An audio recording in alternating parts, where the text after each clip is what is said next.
Ya. 24 de septiembre. Vamos a leer el banquete de Platón. ¿Cuál era la pregunta?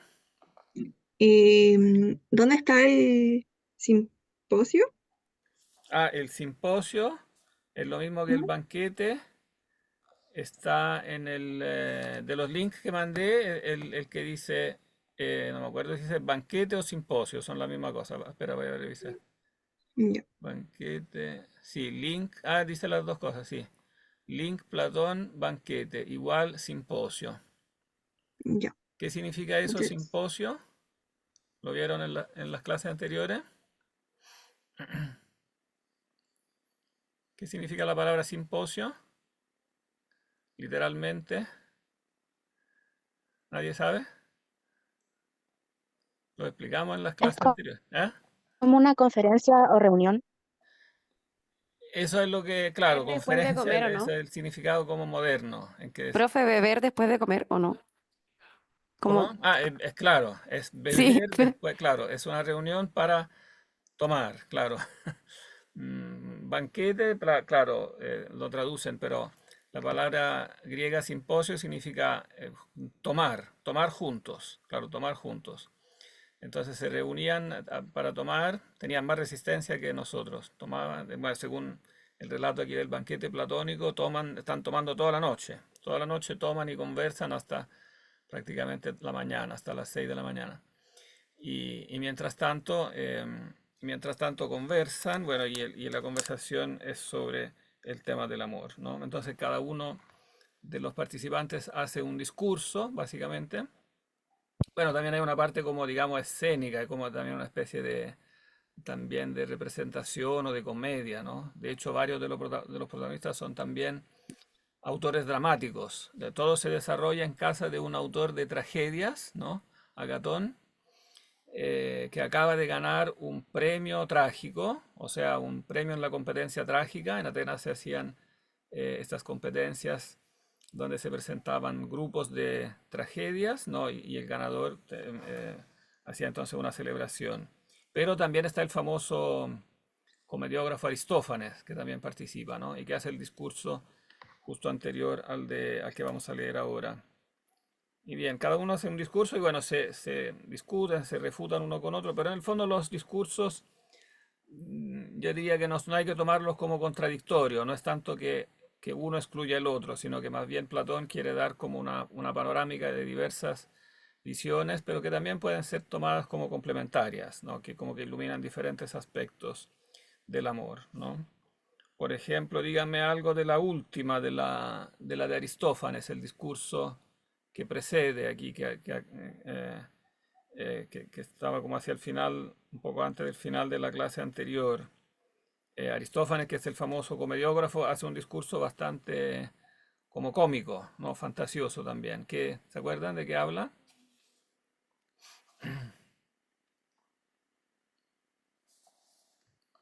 ¿Qué dice Aristófanes? ¿Nadie se acuerda? ¿Alguien ha escuchado la clase anterior o no? Yo por lo que entendí de lo que dijo Aristófanes, como que él ofrecía como un mito cómico de su versión del amor, de lo que era el amor, como que los humanos originalmente tenían como cuatro brazos, cuatro piernas y como que estaban unidos, pero que Zeus fue el como que los dividió Claro, como para eran estar de completos. forma esférica, ¿no? Eran como esféricos.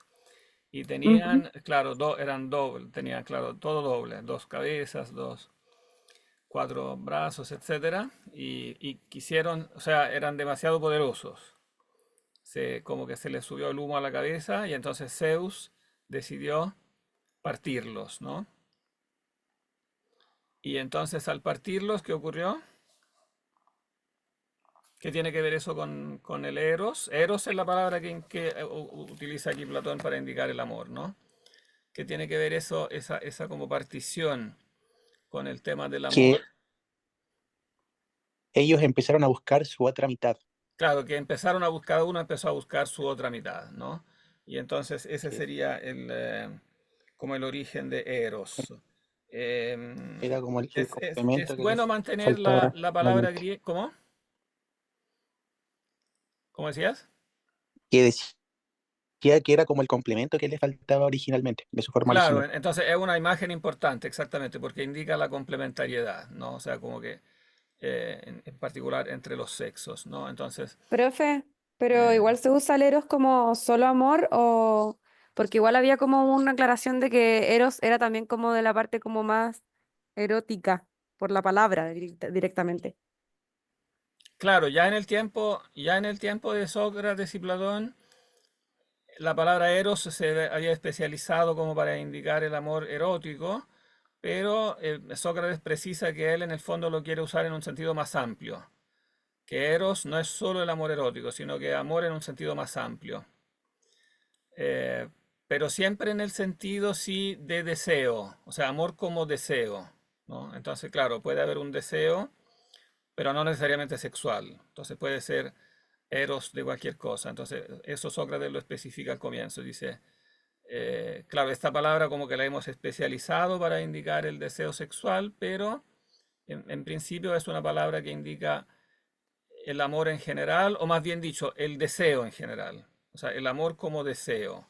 Porque el amor también puede tomarse no como deseo de poseer, sino que como deseo de dar, que aquí no aparece, no aparece. Entonces, más bien se indica con esta palabra. Por eso es útil la palabra griega como sinónimo de deseo, o sea, eros como sinónimo de deseo, no como sinónimo de amor en general. Entonces, en el fondo, Platón lo que hace es profundizar en este aspecto del amor, el amor como deseo. Pero repito, no necesariamente erótico, ¿no? Puede ser el deseo de una persona en sentido más general, como de un amigo o de la mamá o digamos, de una persona más en general o también de una cosa, no sé, deseo de la comida o deseo de leer un libro, todo deseo en sentido general lo está llamando eros, ¿no? Y bueno, entonces ahora vamos a leer la que es la parte central, que es la que comienza cuando termina el discurso no de Aristófanes, me equivoqué. Después del de Aristófanes viene el de Agatón, que es el último que termina en la página 199. Y de ahí empieza el discurso de Sócrates, que evidentemente es el personaje central, que sin embargo después le dará la palabra a la figura central, que es una mujer que es Diotima, ¿no? Ella hará el discurso central, que es un caso único en los diálogos platónicos, porque siempre hablan hombres, es decir, el círculo platónico es un círculo de puros hombres, ¿no? Como era, digamos, la mayoría de los círculos, sobre todo aristocráticos, ¿no? De la Atenas clásica, ¿no?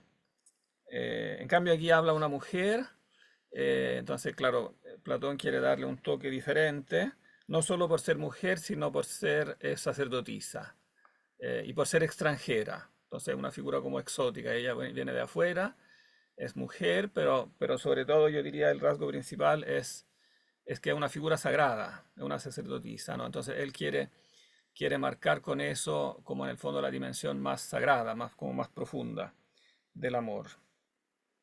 Mm, Partamos entonces de la 199, cuando dice que comienza Sócrates. Después de esto comenzó Sócrates más o menos así. Página 199C. ¿Lo tienen?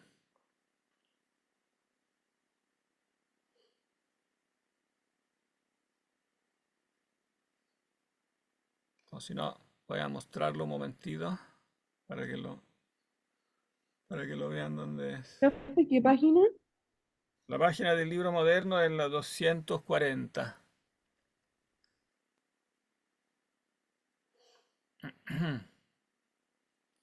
Voy a mostrarlo un momentito para ver.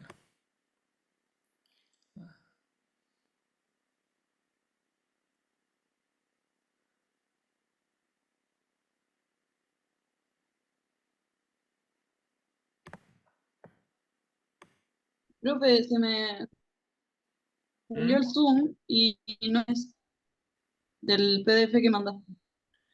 ¿Qué ¿Cómo? página es del PDF? Ahora lo vamos a ver, pero un momentito. Ni- Voy a compartirlo un momento para que lo vean.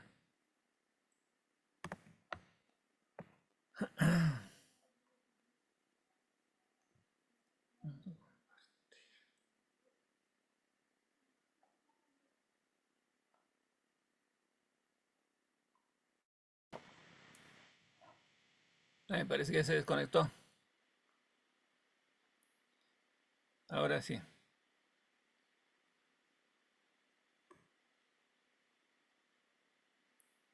Compartir. ¿Ahí lo ven?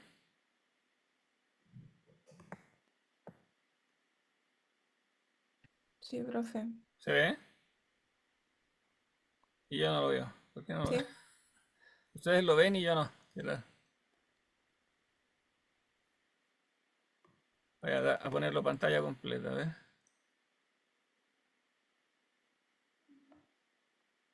Ahí se ve. ¿Se ve el archivo?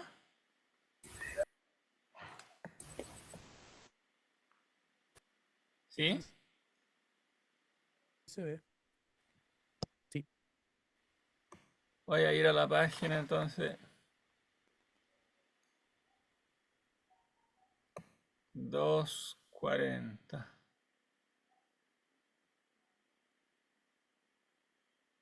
240 del libro, ¿eh? Pero de las páginas estándar, 199C. Ahí en la mitad, donde dice: en verdad, querido Agatón, me pareció que has introducido bien tu discurso cuando decías que había que exponer primero cuál era la naturaleza de Eros mismo y luego sus obras. ¿Ahí lo encontraron? Sí.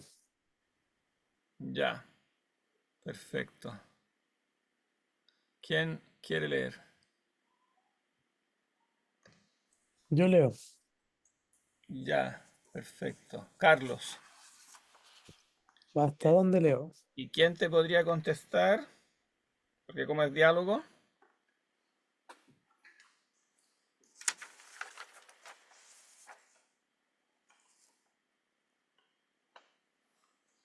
¿Quién te contesta?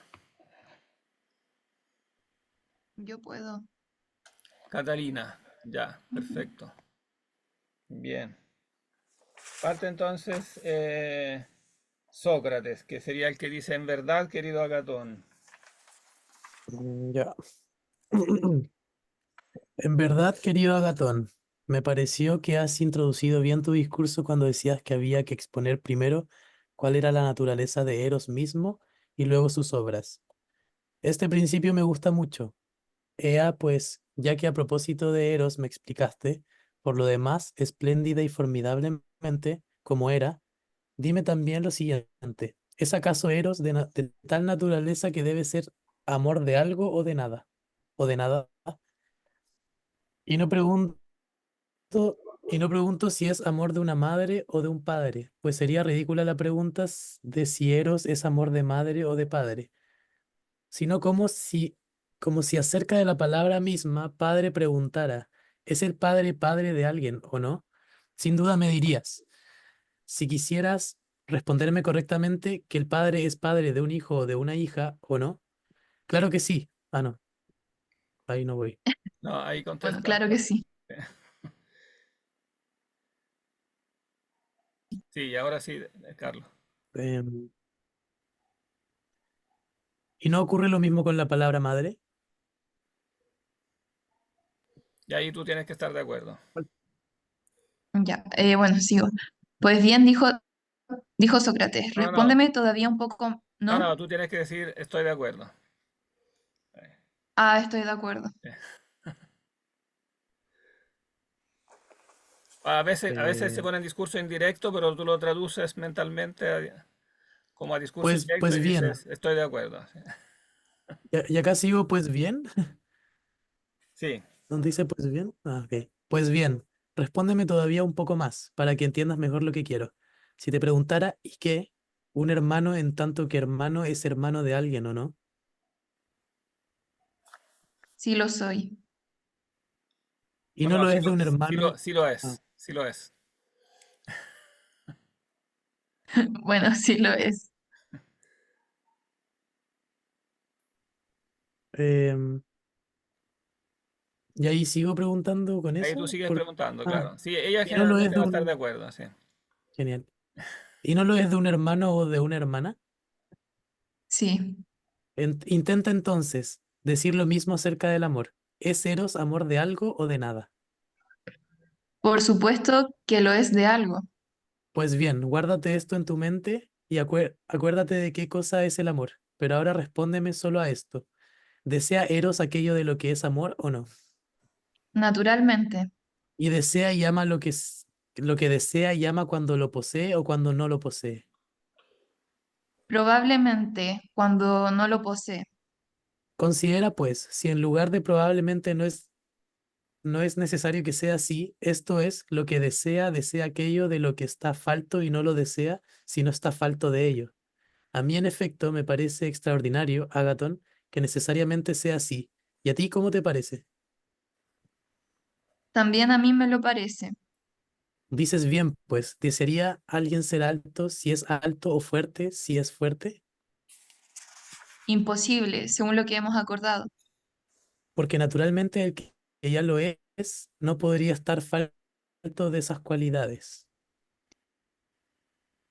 Pues sí, el que es fuerte quisiera ser fuerte, el que es rápido ser rápido, el que está sano estar sano. Eh, Tal vez en efecto alguno podría pensar a propósito de estas cualidades y de todas las similares a estas, que quienes son así y las poseen desean también aquello que poseen. Y lo digo precisamente para que no nos engañemos. Estas personas, Agaton, si te fijas bien, necesariamente poseen en el momento actual cada una de las cualidades que poseen, quieran o no. ¿Y quién desearía precisamente tener lo que ya tiene?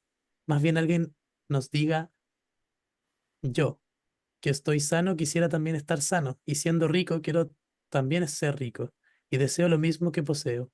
Le diríamos, tú, hombre que ya tienes riqueza, salud y fuerza, lo que quieres realmente es tener esto también en el futuro, pues en el momento actual, al menos quieras o no, ya lo poseas. Examina pues si cuando dices deseo lo que tengo, no quieres decir en realidad otra cosa que quiero tener también en el futuro lo que en la actualidad tengo. ¿Acaso no estaría de acuerdo? Sí. Am, Llamar aquello que aún no está a disposición de uno ni se posee no es precisamente esto, es decir, que uno tenga también en el futuro la conservación y mantenimiento de estas cualidades. Sin duda.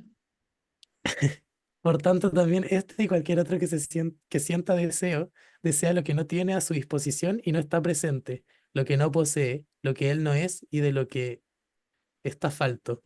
¿No son estas más o menos las cosas de las que hay deseo y amor? Ay, perdón, pero por supuesto. Ea pues, recapitulemos los puntos en los que hemos llegado a un acuerdo. ¿No es verdad que Eros es, en primer lugar, amor de algo y luego amor de lo que tiene realmente necesidad? Sí. Sí. Recapitulémoslo de nuevo. Pues, ¿qué es aquí lo importante? Eh, profe, espere que me dio como ataque de risa, perdón.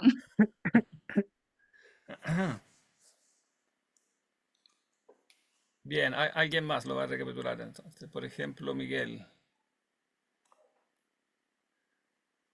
Eh, ¿Podría recapitularnos aquí qué es lo importante?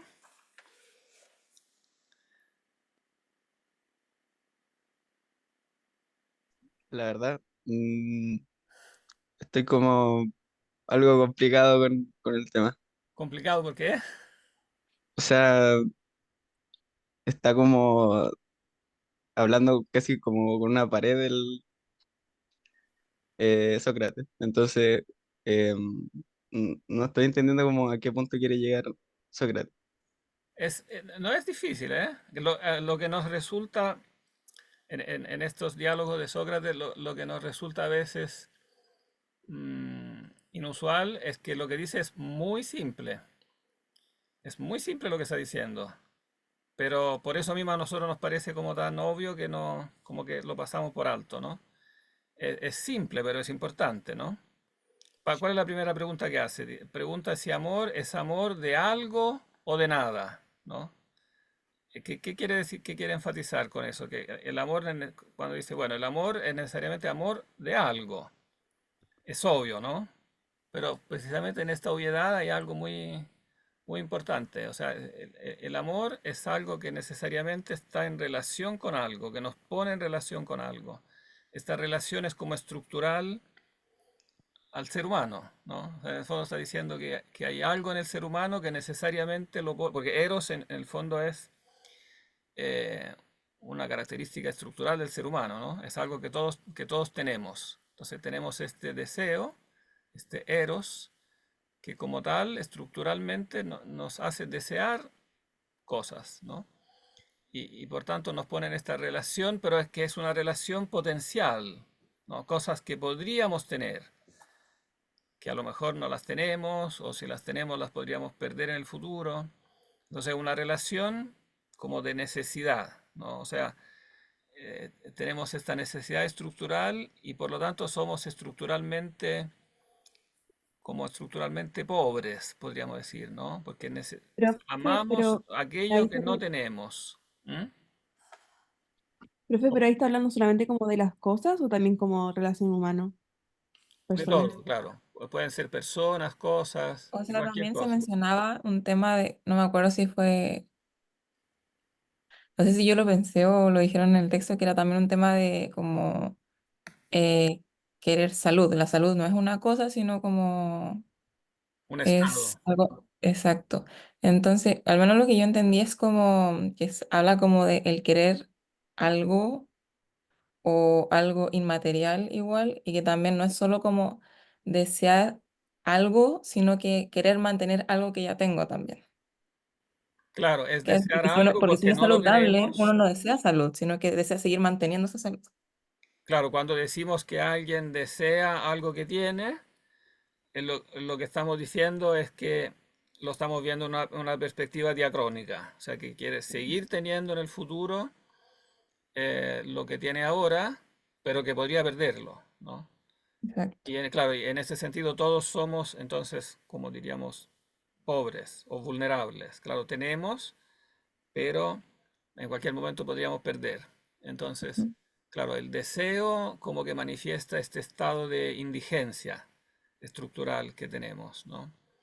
Entonces nos manifiesta como seres, ¿cómo decirlo? Que somos, que tenemos una potencialidad, digamos, muy amplia, muy general. Podemos poseer muchas cosas, podemos poseer muchos bienes, etcétera. También podemos poseerlos, ¿no? Pero también podemos perderlos. O sea, no los tenemos y cuando los tenemos podemos perderlos. Entonces, esa es una característica muy importante del ser humano en cuanto que desea, ¿no? En cuanto que ama. Que repito, es un aspecto no accidental del ser humano, ¿no? Sino que es un aspecto estructural, ¿no? Así es el ser humano, deseando, siempre está deseando, incluso cuando aparentemente tiene todo, siempre está como deseando. Mm, bien. Ahora se me perdió la página 200. Sigamos un poquito más entonces. Eh, 201A. No sé si alguien más quiere cambiar, relevar a los lectores.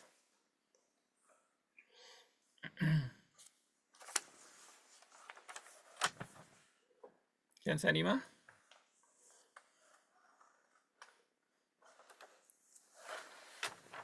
Quizás Miguel también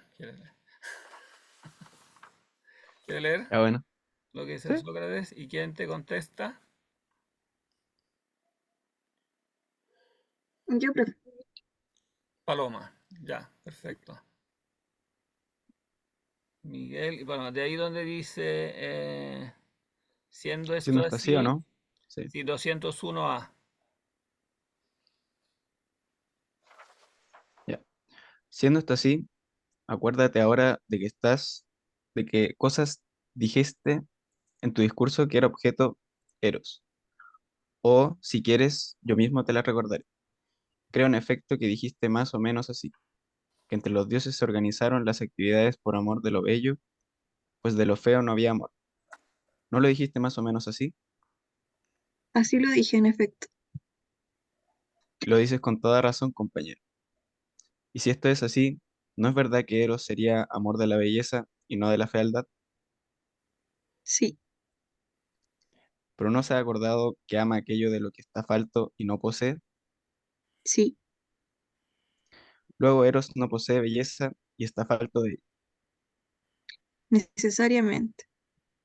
¿Y qué? Lo que está falto de belleza y no la posee en absoluto, ¿dices tú que es bello? No, por supuesto. ¿Reconoces entonces todavía que Eros es bello? Si esto es así. Me parece, Sócrates, que no sabía nada de lo que antes dije. Sin embargo, hablaste bien, Agatón. Pero respóndeme, todavía un poco más. ¿Las cosas buenas no te parecen que son también bellas? A mí al menos me lo parece. Entonces si Eros está falto de cosas, entonces si Eros está falto de cosas bellas, y si las cosas buenas son bellas, estará falto también de cosas buenas. Yo, Sócrates, no podría contradecirte, por consiguiente que sea así como dices. En absoluto. Esa es la verdad, querido Agatón, a la que no puedes contradecir, ya que a Sócrates no es nada difícil. Pero no voy a dejarte por Ahora un segundo, ahora. aquí, Yo... Ay, aquí también dice algo importante. También algo muy simple, pero muy importante. Claro, cuando se dice eros, es amor de algo, pero aquí se agrega algo más. Este algo tiene que ser, o sea, el amor es bello, necesariamente amor de algo, pero este algo hay que caracterizarlo con qué con la atributo belleza, básico. ¿Cómo? con la belleza. Con la belleza, claro, entonces el concepto del deseo, del amor, siempre involucra el concepto de la belleza o de la bondad, que en el fondo son como dos aspectos del mismo concepto, ¿no? Lo que es bueno también es lo que atrae, ¿no? Y por lo tanto que es lo que gusta y por lo tanto lo que es bello, ¿no? Lo bello es lo bueno visto en cuanto que atrae, ¿no? Todas las cosas bellas son también buenas. Bueno, y de ahí él hace como esta como afirmación provocatoria, porque digamos, según la tradición, Eros es parte de los dioses, no es un dios, Eros es hijo de Afrodita, Venus, no la diosa del amor, y por tanto toda la tradición lo caracterizaba como un dios y como un dios bello, es bello él mismo, ¿no? Pero él aquí como que está criticando esta noción diciendo, no, en realidad si él es amor de la belleza, es que no la tiene. Por lo tanto, no es bello, porque y tampoco es un dios, ¿no? Porque en el fondo como dios, él ya tendría la bondad y la belleza, en cambio la desea, y por lo tanto significa que no la tiene y que no es un dios. Lo cual, por otro lado, tampoco significa que sea feo, y ahí dirá por qué, como puede existir como una vía media, ¿no? Entre lo bello y lo feo, ¿no? O podríamos decir entre lo divino y lo no divino. Es algo, tiene como esta característica Eros de ser una especie de intermediario en el fondo, lo que explicará a continuación con el relato que sigue. Eros es una especie de intermediario porque precisamente permite como ponerse en contacto con algo que uno no tiene, por lo tanto, como trascenderse uno mismo, ¿no? Mm. Oh, y aquí entra en escena entonces Diotima, pero sigue nomás, aquí sigue como relatando Sócrates y después entra en escena la sacerdotisa. Sigue nomás entonces, Miguel. Pero yo voy a dejarte por ahora y os contaré el discurso sobre Eros que vi un día de labios de una mujer de Mantinea. Diotima, que era sabia en estas y otras muchas cosas, así por ejemplo, en cierta ocasión consiguió para los atenienses, al haber hecho un sacrificio por la peste, un aplazamiento de 10 años de la epidemia. Ella fue precisamente la que me enseñó también las cosas del amor. Intentaré, pues, exponeros yo mismo por mi cuenta en la medida en que pueda. y partiendo de lo acordado entre Agatón y yo, y el discurso que pronunció aquella mujer, en consecuencia, es preciso, Agatón, como tú explicaste, describir primero a Eros mismo, quién es y cuál es su naturaleza, y exponer después sus obras. Me parece, por consiguiente, que es lo más fácil es hacer la exposición como en aquella ocasión que procedió la extranjera cuando iba interrogando. Pues poco más o menos, también yo le decía lo mismo, que Agatón ahora a mí, que Eros era un gran dios y que lo era de las cosas bellas. Pero ella me refutaba con los mismos argumentos que yo a él, que, según mis propias palabras, no era ni bello ni bueno. Y sigues tú que eres Sócrates. Ah, Y Paloma pasa a ser Diotima. ¿cómo dices, Diotima? Entonces Eros es feo y malo. Habla mejor. ¿Crees que lo que sea no sea bello necesariamente habrá de ser feo? Exactamente. ¿Y lo que no sea sabio, ignorante? ¿No te has dado cuenta de que hay algo intermedio entre la sabiduría y la ignorancia? ¿Qué es ello? ¿No sabes que el opinar rectamente, incluso sin poder dar razón de ello, no es ni saber, pues una cosa de la que no se puede dar razón no podría ser conscientemente, ser conocimiento, ni tampoco ignorancia, pues lo que posee realidad no puede ser ignorancia? La recta opinión es, pues, algo así como una cosa intermediaria entre el conocimiento y la ignorancia. Tienes razón. No pretendas, por tanto, que lo que no es bello sea necesariamente feo, ni lo que es bueno malo, y así también respecto a Eros, puesto que tú mismo estás de acuerdo en que no es ni bueno ni bello, no creas tampoco que ha de ser feo y malo, sino algo intermedio, dijo, entre estos dos.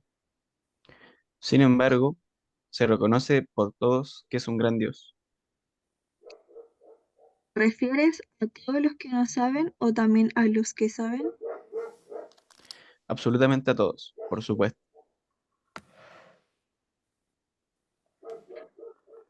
¿Cómo podrían estar de acuerdo Sócrates en que es un gran dios aquellos que afirman que ni siquiera es un dios? ¿Quiénes son esos? Uno eres tú y otra yo. ¿Cómo explicas eso? Fácilmente. Dime, ¿no afirmas que todos los dioses son felices y bellos? ¿O te atreverías a afirmar que algunos de entre los dioses no es bello y feliz? Por Zeus, yo no. ¿Y no llamas felices precisamente a los que poseen las cosas buenas y bellas? Efectivamente. Leo yo ahora Aquí sí. le toca a Diotima, sí. Ay, pero en relación con Eros, al menos has reconocido que, por carecer de cosas buenas y bellas, desea precisamente eso mismo de que está falto. Lo he reconocido en efecto.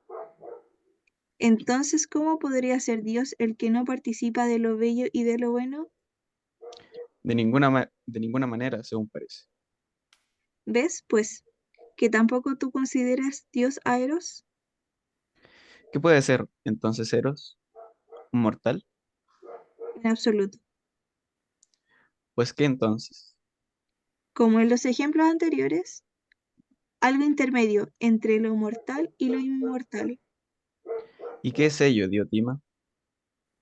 Un gran demonio. Un gran demonio. Espera, aquí Sócrates. para un poquito aquí porque vamos a corregir la traducción de esta palabra, porque demon está mal traducido. Aquí en la nota avisa que el vocablo griego es daimon y el adjetivo mm, daimonios. Y después hace una nota para justificar su traducción, pero yo creo que la traducción está equivocada, a pesar de la justificación que pone, porque en castellano demon o demonio son todas palabras que indican a alguien negativo, el diablo, digamos, un espíritu malo. Y aquí obviamente el significado es totalmente positivo. Entonces mucho mejor traducir algo así como espíritu, genio, Como las alternativas que da en la nota. ¿Cómo, profe? ¿Dónde se ve eso de demon? Esta palabra cuando dice un gran demon, Sócrates, o sea que Eros sería un demon. En castellano la palabra demon tiene un significado negativo, o demonio, demon. En cambio el significado que le quiere dar es positivo. Entonces, en el fondo el daimon es un espíritu en general. Claro, podría a veces ser un mal espíritu, pero en este caso es claramente un buen espíritu. Entonces Profe, sería más pero apropiado traducirlo como genio, espíritu, ángel, mm, incluso se podría traducir como ángel, porque es un buen espíritu.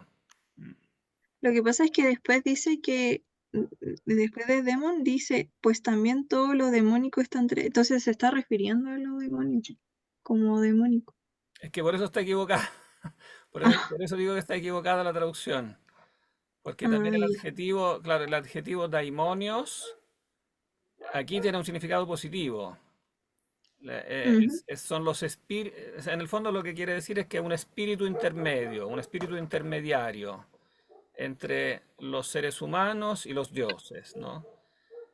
Y entonces es un espíritu bueno, no es un espíritu malo, digamos. Entonces traducirlo con demon o demonio es, digamos, confunde porque hace pensar que es malo. Y para Sócrates era muy importante este asunto del demon. Perdón que voy a cerrar esta ventana. Mm,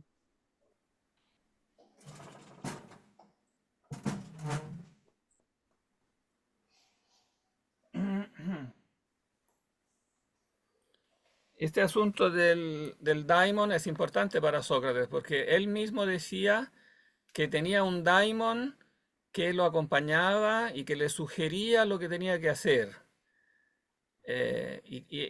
Evidentemente es una presencia positiva, o sea que lo iluminaba sobre cómo actuar en la vida. Entonces mucho más parecido a lo que nosotros llamamos el ángel de la guarda. Es como un espíritu bueno que lo va, como que lo va iluminando, lo va guiando. Y eso en Sócrates es una experiencia, no, no es una metáfora, es realmente una experiencia que él cuenta, de tener como esta presencia que lo acompañaba constantemente. Y cuando estaba en duda, entonces le preguntaba al daimon, ¿qué tengo que hacer? Entonces es una presencia benéfica que claramente es sobrenatural, pero no es un dios, pero alguien que en el fondo permite, diríamos, el contacto con lo superior, con lo divino, ¿no? Y entonces yo lo traduciría mucho mejor como un gran espíritu, una cosa así, o genio también. Genio es la palabra latina que se usa la palabra genio, bueno, que ahora nosotros la utilizamos para indicar así como alguien muy inteligente, pero en el significado original latino, genio es una especie de semidios, ¿no? Por ejemplo, para los romanos existían, por ejemplo, los genios de los lugares, como los espíritus que habitaban los lugares, o los genios de los árboles, los genios que habitaban en los lugares sagrados, etcétera, ¿no? Entonces indica como una presencia sobrenatural, que no es propiamente un dios, pero es un espíritu intermedio. Es muy parecido a lo que en la Biblia se llaman los ángeles, en el fondo, ¿no? El ángel, no sé, por ejemplo, el ángel Rafael que acompaña a Tobías cuando tiene que ir a hacer un viaje y tiene que buscar esposa, qué sé yo, lo va acompañando en el camino. Entonces, sí, si uno no lo... Claro, ángel suena muy bíblico, muy hebreo, pero en el fondo ese es el significado. Digamos, es una especie de ángel, ¿no? O sea, algo que está entre lo mortal y lo inmortal, ¿no? Que en el fondo entonces es una característica importante de Eros el hecho de que hace como esta conexión, ¿no? Que los seres humanos somos mortales, pero tenemos, estructuralmente tenemos deseo, ¿no? Tenemos Eros. Y este Eros es algo que de algún modo nos arrastra a lo que es superior a nosotros, es lo que nos arrastra hacia lo inmortal, ¿no? Él no es ni mortal ni inmortal porque es precisamente como esa conexión, es esa fuerza que nos tira para arriba, que nos impulsa como a ir más allá de la condición meramente terrenal, meramente mortal, ¿no? Y aquí lo va a explicar bien Diotima, ¿no? Por eso tiene como esta carga también sagrada, por eso ella es una sacerdotisa, ¿no? Porque explica esta doctrina del Eros como esta fuerza que hace trascender. Le toca a Diotima entonces. Y bueno, ¿y qué poder tiene? Y ahí Diotima lo empieza a explicar. ¿Quién era Diotima? ¿Se nos fue? Ah, no, Paloma. ¿Sí? ¿Qué era Diotima? Sí, donde dice interpreta y comunica, o sea, describe cuáles son los poderes de Eros, ¿no? ¿Qué poder tiene? Mm, ahí donde está eso, pero... En la página 246, ¿cierto? No, la siguiente. Ah. ¿Y qué poder tiene? Y ella es la que contesta. Ahí te toca a ti, Paloma. Interpreta y comunica a los dioses las cosas de los hombres y a los hombres de los dioses, súplicas y sacrificios de los unos y de los otros órdenes y recompensas por los sacrificios. Al estar en medio de unos y otros, llena el espacio entre ambos, de suerte que el todo queda unido consigo mismo como un continuo. A través de él funciona toda la adivinación y el arte de los sacerdotes relativa tanto a los sacrificios como a los ritos. En Salmos, toda clase de mántica y la magia. La divinidad no tiene contacto con el hombre, sino que es a través de este demon, o sigo diciendo Mejor demon, tradúcelo como así, de ese espíritu. ya, de este espíritu, como se produce todo contacto y diálogo entre dioses y hombres, tanto como si están despiertos como si están durmiendo. Y así, el que es sabio en tales materias es un hombre de, No, es un hombre san, como espíritu, podrías traducirlo mientras como espiritual, un hombre espiritual. es un hombre espiritual, mientras que lo es cualquier otra cosa, ya sea en las artes o en los trabajos manuales. Es un simple artesano. Estos espíritus, en efecto, son numerosos y de todas clases, y uno de ellos es también Eros. ¿Y quién es su padre y su madre? Es más largo de contar, pero con todo te lo diré. Cuando nació Afrodita, los dioses celebraron un banquete y entre otros estaba también Poros, el hijo de Metis. Después que terminaron de comer, vino a mendigar Peña, como era de esperar, en una ocasión festiva y estaba cerca de la puerta. Espera que aquí Mientras, para que se entienda el relato vamos a traducir los nombres, porque aquí el traductor los dejó en griego. Bueno, Afrodita sabemos que es la diosa del amor, ¿no? Pero Poros significa en griego ingenio, como astucia, ingenio, mientras que Penía significa pobreza, indigencia. Entonces, claro, se estaba celebrando el banquete del nacimiento de Afrodita y estaban presentes estos personajes, Ingenio y Penía, ¿no? Y Penía, bueno, ella estaba cerca de la puerta porque era pobre, estaba cerca de la puerta como una mendiga, ¿no? Porque ella es la indigencia. Sí, sigue nomás. ya,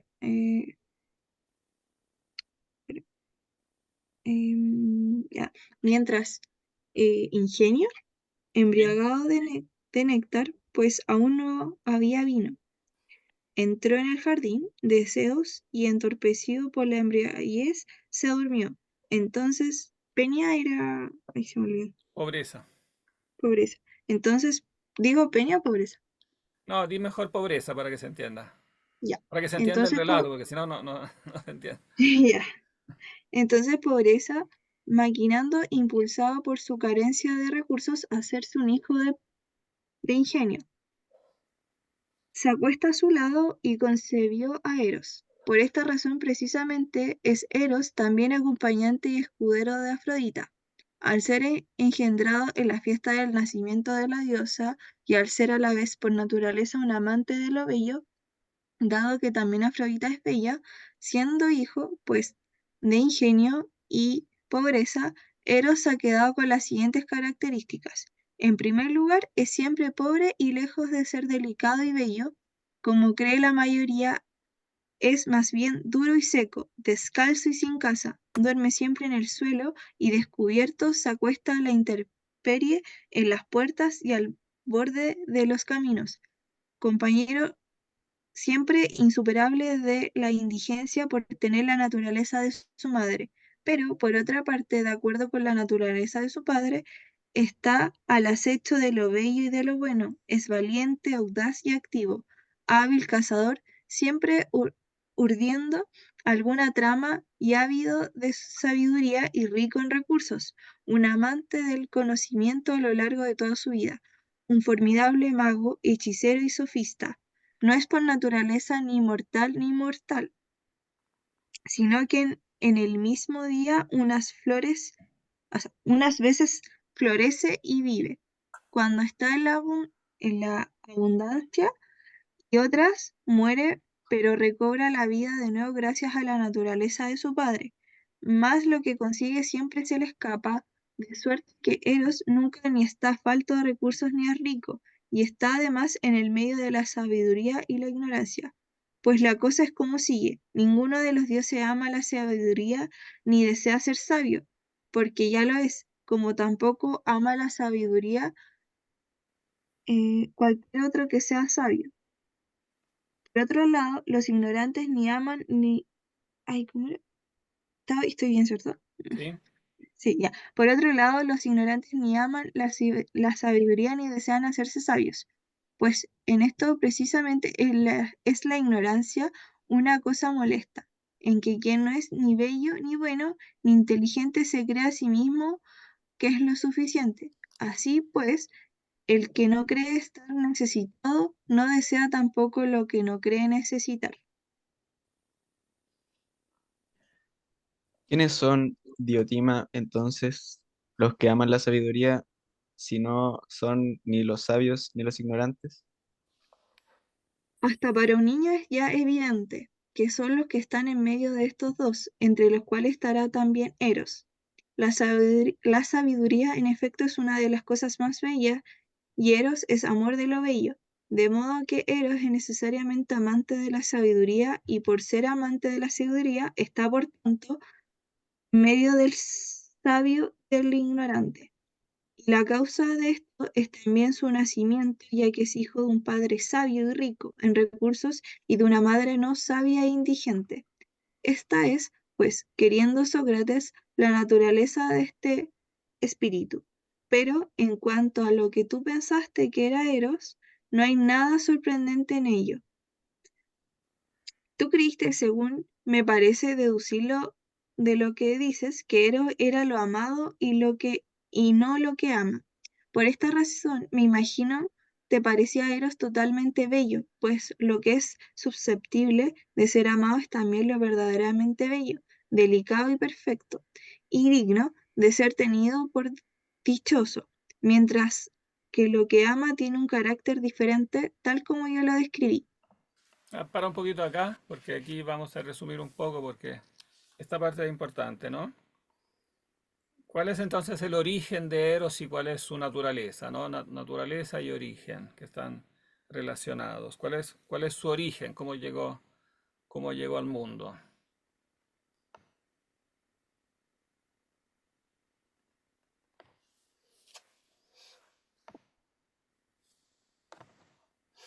¿Quién podría resumirlo?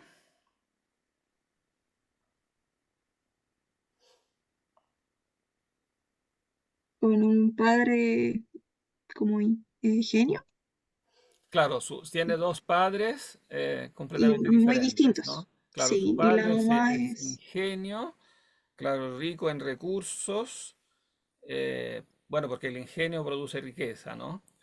claro, Y penía, que es la pobreza, ¿no?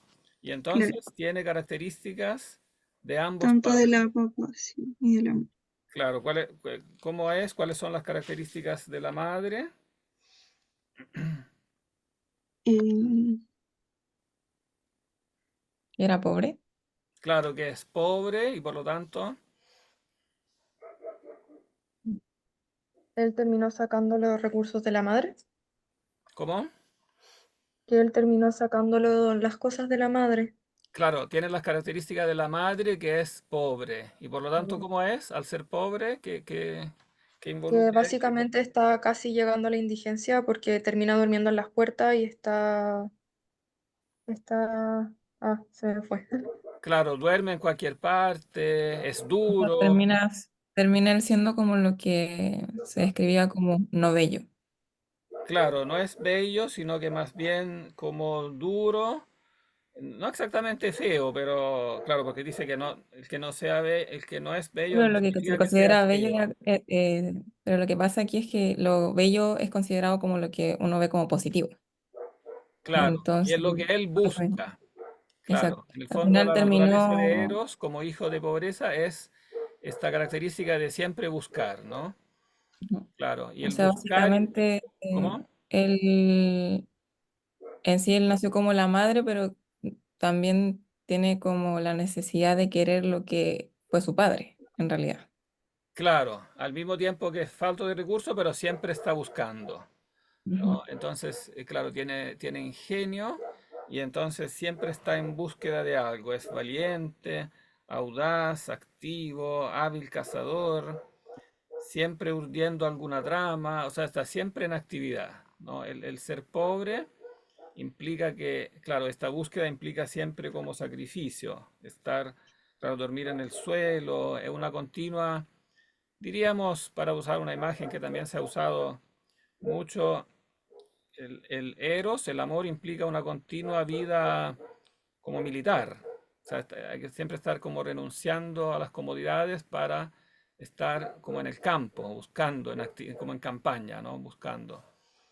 Eh, y esa, digamos, es un extraordinario retrato de lo que somos los seres humanos, ¿no?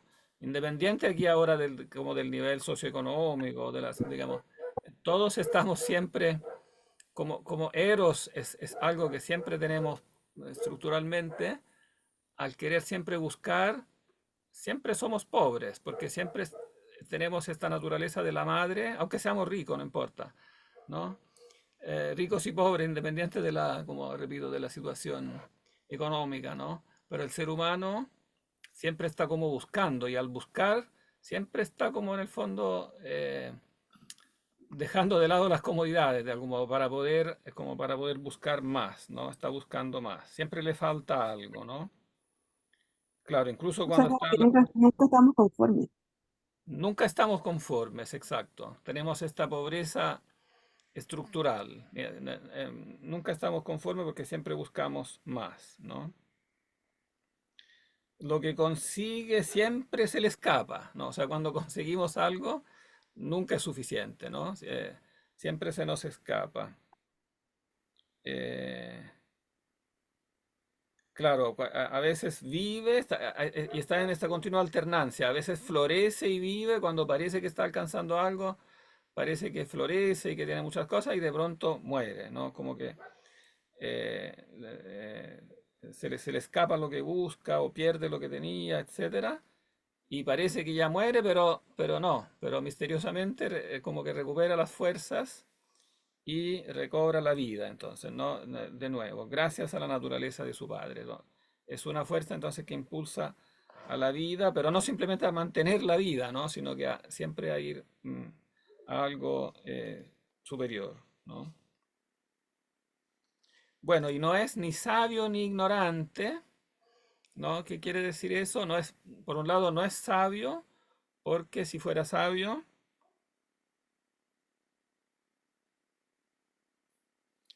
sería un dios, básicamente, ¿no? O sea, el ser humano no se puede definir sabio porque sabio es el que tiene establemente la sabiduría y esos son los dioses, ¿no? Es Dios. El ser humano claramente no es Dios porque lo que manifiesta que no es Dios es que siempre está buscando, siempre le falta y en particular, claro, se pone el acento que le falta conocimiento, ¿no? Una de las cosas más que buscamos de una forma más universal, más transversal, es la sabiduría, o sea, buscamos saber, ¿no? Y entonces eso significa que no somos sabios, pero tampoco somos ignorantes, porque para poder buscar es que uno ya sabe, O sea, uno busca porque ya sabe algo, porque si no, uno que no sabe nada, digamos, si el ser humano no supiera nada, no tendría deseo de buscar nada en el fondo, ¿no?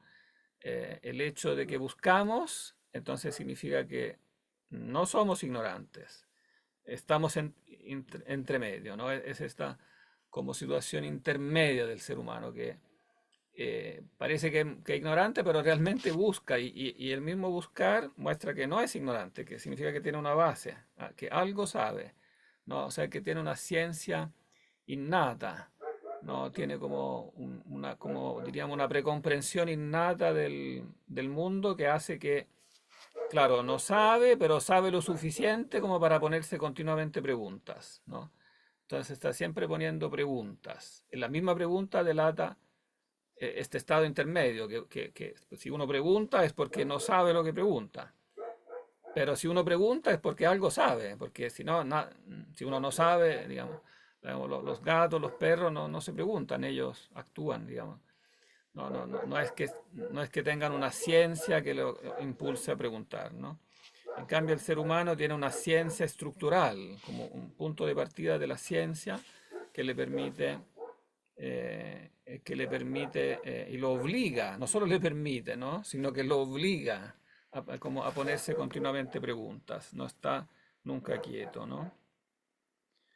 Por eso el ser humano es, en el fondo, lo que aquí está diciendo, amante de la sabiduría, es esencialmente filósofo, ¿no? El filósofo aquí no es como una profesión, que alguien es filósofo, sino que el filósofo es el ser humano como tal, ¿no? Es amante de la sabiduría, siempre está buscando muchas cosas, pero entre las muchas cosas, la que más busca con más ahínco y con más universalidad, que todos buscan, ¿no? Es la sabiduría, es saber. Mm, bien. Bien, avancemos que todavía falta un buen poco. Eh, ¿quién quiere, quién quiere seguir?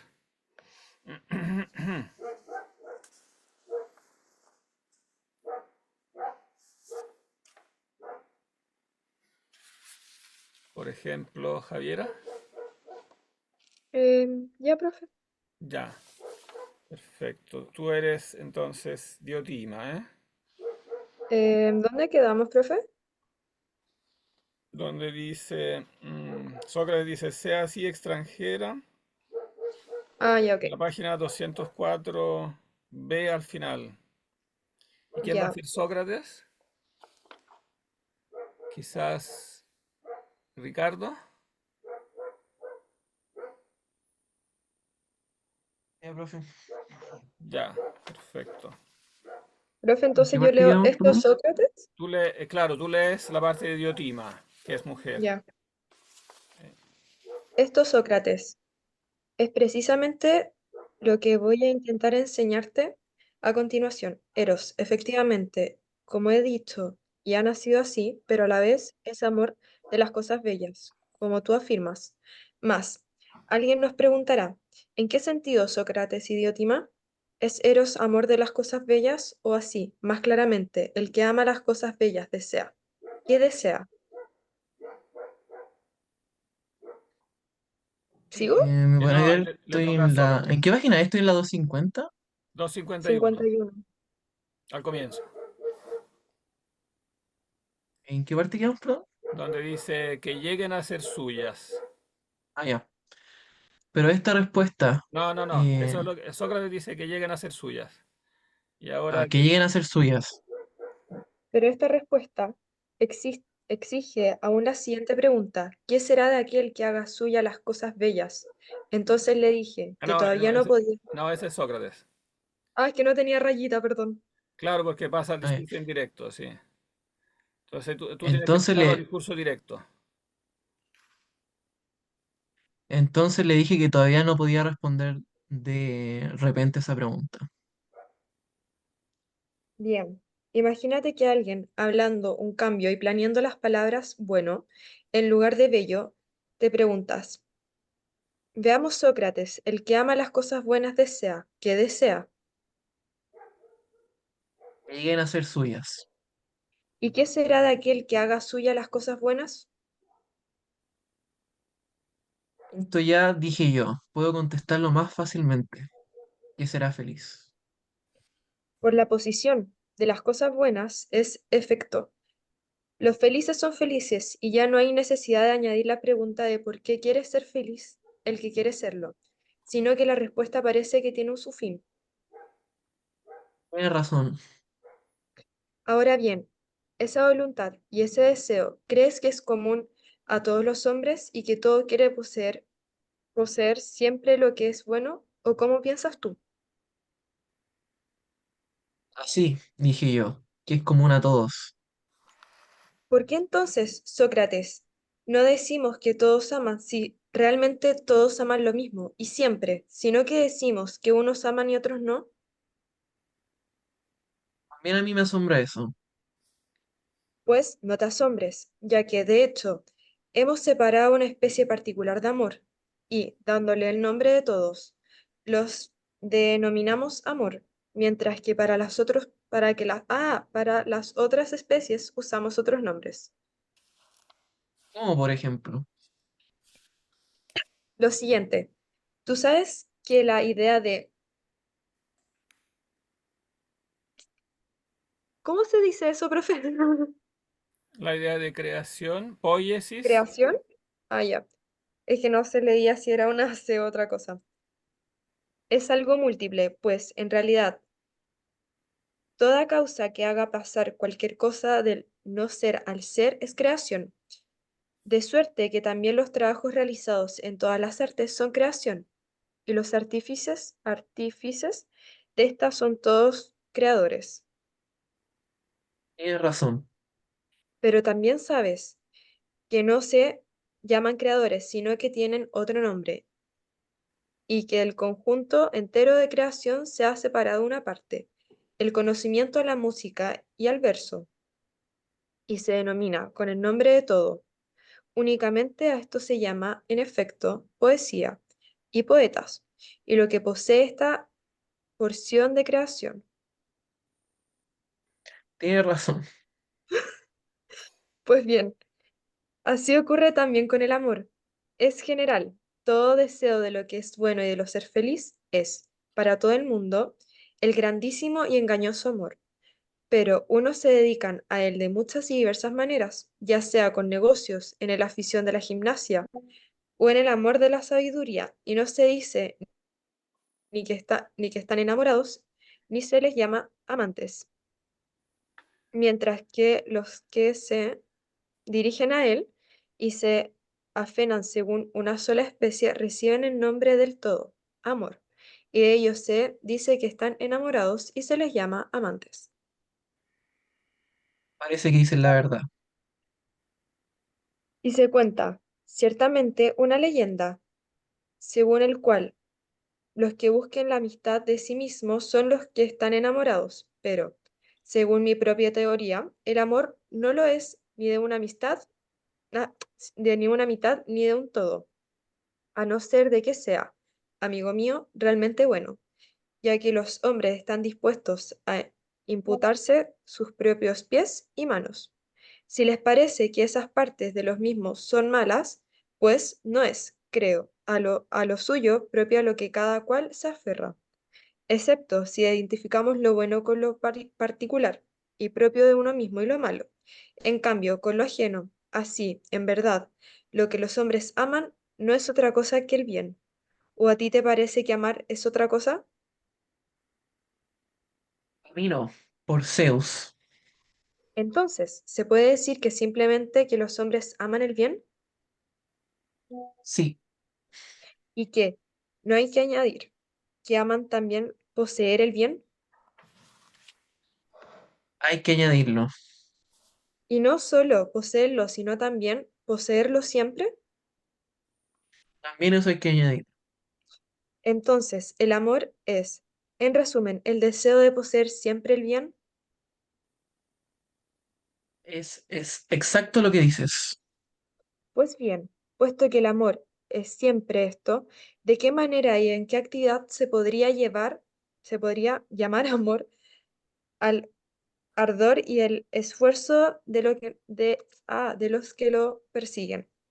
¿Cuál es justamente esta acción especial? ¿Puedes decirla?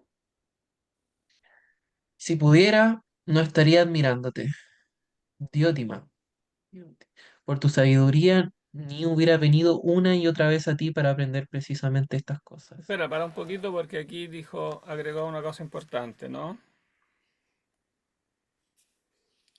Bueno, da esa precisión de la que hablábamos antes, que amor, esta palabra eros, como la hemos especializado a un cierto tipo de amor, como el amor a la pareja, el amor en el sentido sexual, eh, pero en principio amor es una palabra general, ¿no? Entonces, es en general el deseo ¿de qué cosa en general?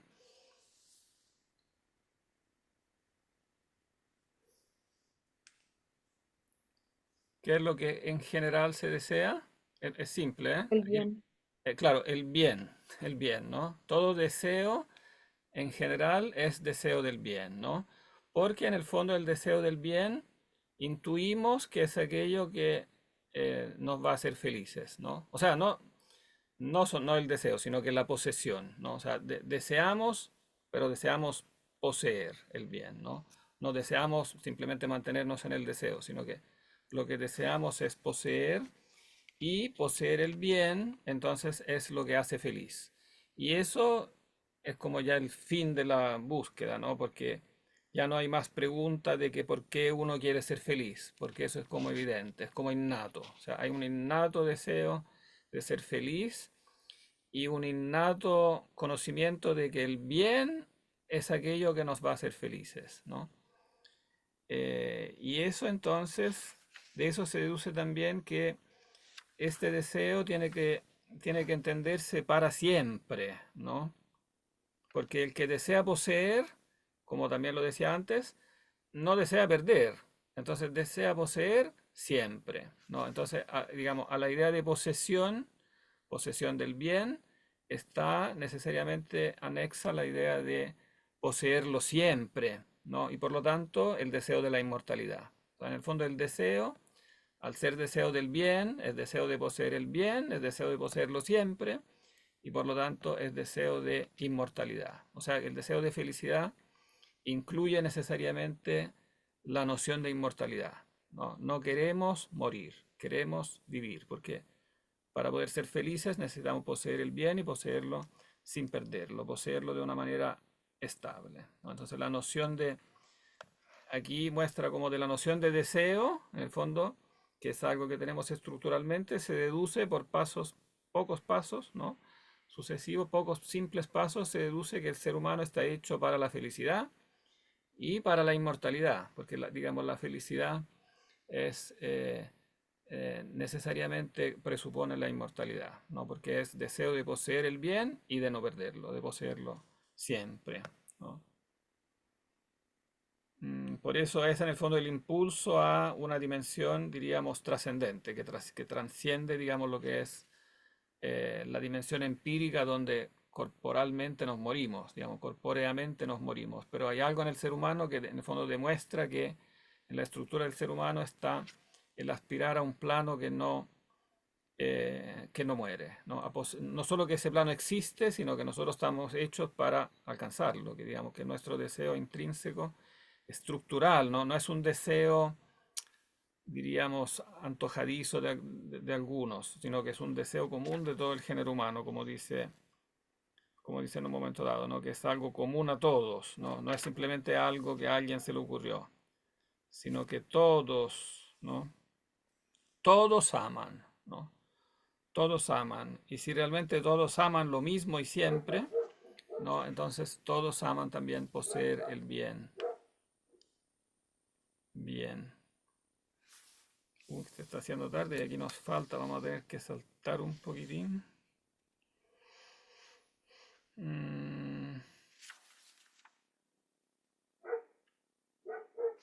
Vamos a saltar un poquitito porque hoy tenemos que llegar al final, ¿eh? Bueno, aquí voy a resumir un poco las 2 o 3 páginas que siguen y después vamos a leer como 3 paginitas al final. Bueno, aquí pasa a relacionar el amor con la procreación, ¿no? O sea, ¿por qué el amor está relacionado con la procreación? ¿No? Que el deseo erótico, digamos, partiendo por el deseo sexual, en el fondo su relación intrínseca es con la procreación, y que también la procreación, bueno, es en la belleza. O sea, uno se enamora también en un nivel como físico, sexual, se enamora de alguien que es bello. Y bueno, porque también eso tiene que ver con la procreación, evidentemente, ¿no?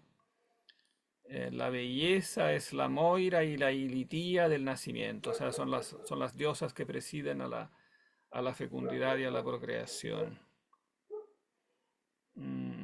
Bueno, y eso, resumiendo un poco estas páginas, eh, eso vale tanto en el nivel físico como en el nivel espiritual. O sea, aquí hace un paralelo entre la procreación física, o sea, que buscamos alguna persona bella para procrear en la dimensión física, pero también hacemos eso en la dimensión espiritual ideal, ¿no? También buscamos una persona bella, en un sentido espiritual, en un sentido intelectual, etcétera, eh, para procrear mediante discursos. O sea, no es ya una procreación mediante digamos, la actividad sexual, sino que es la procreación en el nivel intelectivo mediante el discurso, ¿no? Qué interesante este tema porque en el fondo muestra como también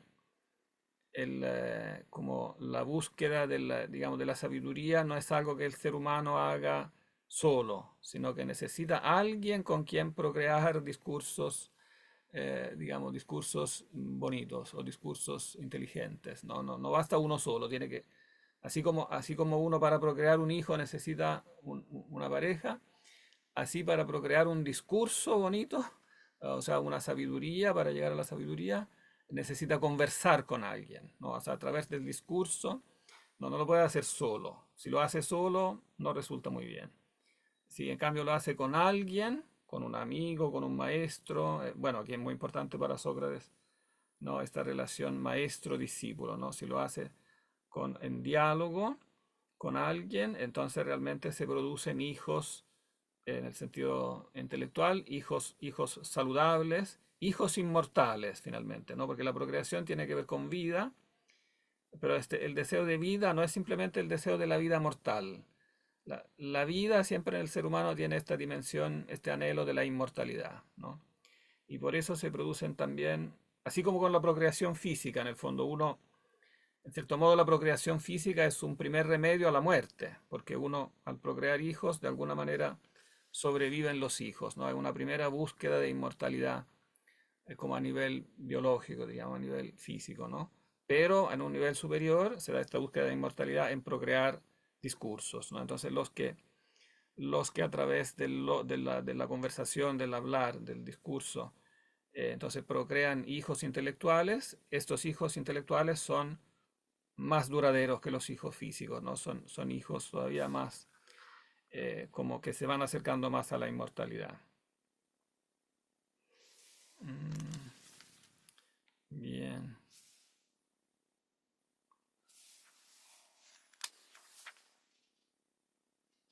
Bueno, y aquí menciona entonces los diferentes hombres que se han hecho inmortales con sus hijos espirituales. Entonces, partiendo por Homero, Hesíodo y después los maestros del derecho, Licurgo, Solón, etcétera. O sea, en el fondo todas las personas que han producido productos como intelectuales, ¿no? Que en cierta manera son superiores porque son más inmortales, ¿no? Que los propios hijos en el sentido físico, ¿no? Bueno, ahí también da la interpretación, interpreta también eso que en Homero vimos como el deseo de la gloria, ¿no? Ese impulso de inmortalidad que dice al hombre moderno, dice él, ¿no? O sea, que ya muy distante de la cultura homérica, puede parecerle estúpido esto de como de Aquiles que desea la gloria militar, etcétera, etcétera, ¿no? La gloria en las hazañas militares. Pero en el fondo, la búsqueda de fondo es la misma, ¿no? O sea, Aquiles a su manera, dentro de su mentalidad, lo que busca mediante eso, mediante la búsqueda de la fama, de la gloria, ¿no? Es eso, es la inmortalidad, ¿no? Es que su valor sea reconocido, su persona sea reconocida de un modo permanente, de manera eterna, ¿no? La gloria tiene que ser eterna. Entonces siempre está ese deseo de la inmortalidad, más allá de cómo es expresado en un determinado contexto cultural, ¿no? Bien. Saltémonos entonces directamente al final.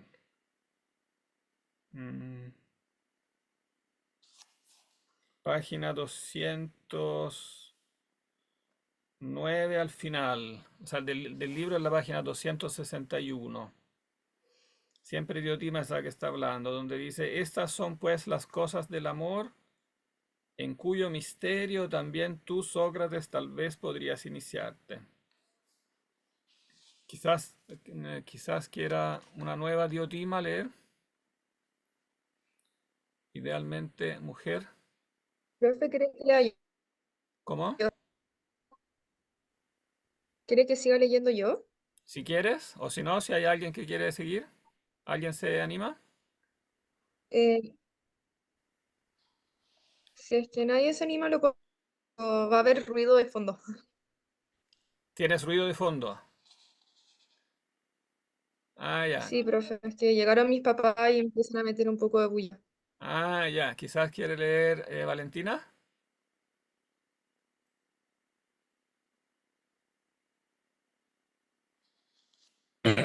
¿Yo?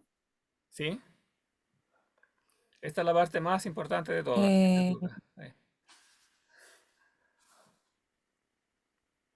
Página en la página 261 del 260, ¿no? libro. Sería la 209E. Ya. Ahí donde dice, estas son las cosas del amor.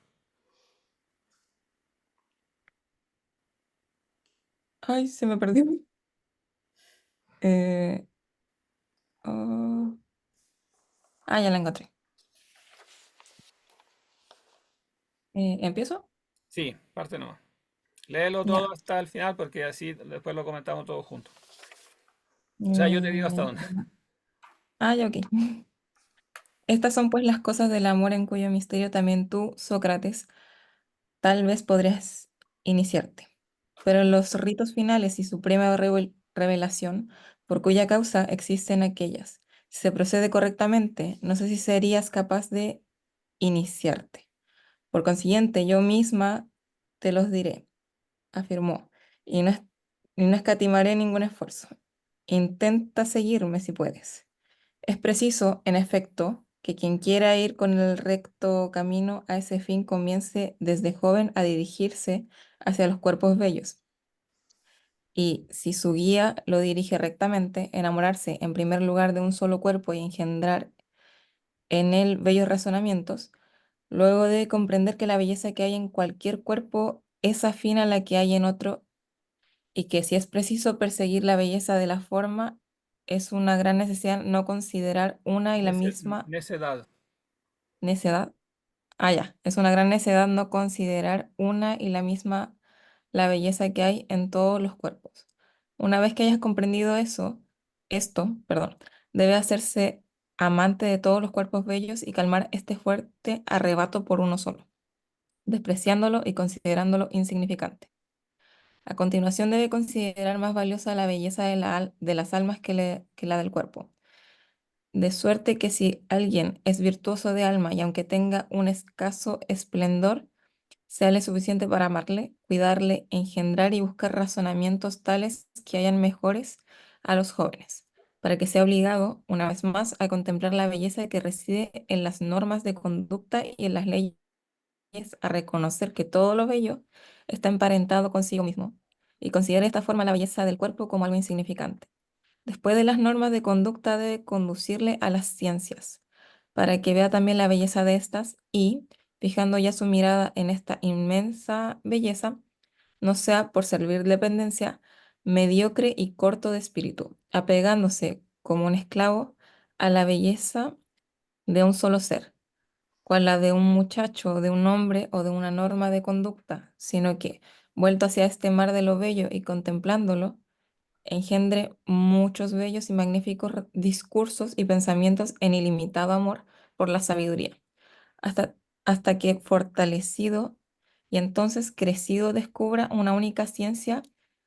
¿Cuál es la ciencia de una belleza como la siguiente? Intenta ahora prestarme la máxima atención posible.